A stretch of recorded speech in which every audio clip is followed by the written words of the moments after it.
இன்னைக்கு Sunday mini vlog பாப்போமா? இன்னைக்கு என்னன்னு எங்க அம்மா பண்ணாங்கன்னா மட்டன் கிரேவி, மட்டன் குழம்பு, அப்புறம் ரத்தமும் குடல் பொரியலுமே. எங்க சைட் பாத்துக்கிட்டீங்கன்னா இந்த ரத்த குடல் பொரியல் வந்து எல்லாத்து வீட்லயுமே மோஸ்ட்லி செய்வாங்க. இதுக்கு ஃபேன்ஸும் அதிகமா இருப்பாங்க. ஆனா இது நான் சாப்பிடவே மாட்டேன். எங்க வீட்டுல நான் எல்லாருமே சூப்பரா சாப்பிடுவாங்க.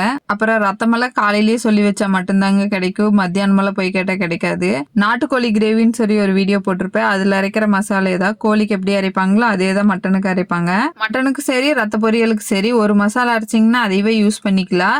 குழம்புக்கும் அப்படித்தான். குழம்புக்கு கொஞ்சம் கலக்கி வச்சு கிரேவிக்கு அதுலயே கொஞ்சம் எடுத்து போட்டு அதே மாதிரி ரத்த பொரியலுக்கு அதுலயே கொஞ்சம் போட்டு கலக்கி வச்சீங்கன்னா அவ்வளவுதான். ரெசிபி நான் டிஸ்கிரிப்ஷன்ல கொடுத்துருக்கிறேன், எல்லாத்துக்கும் பாத்துக்கோங்க.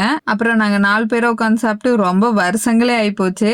இன்னைக்குதான் வந்து பாப்பா தூங்குனதுனால நாங்க 4 பேரும் நிம்மதியா உட்காந்து பேசிட்டு சிரிச்சுட்டு சாப்பிட்டுட்டு இருந்தோம். அப்புறம் மட்டன் சொன்னாலே ஜாலியாயிருவோம். அது மாதிரி எல்லாருமே நல்லா ஜம்முன்னு சாப்பிட்டுட்டு எல்லாரும் ஒரு தூக்கத்தை போட கிளம்பிட்டோம். பாய், நாளைக்கு பாப்போமா.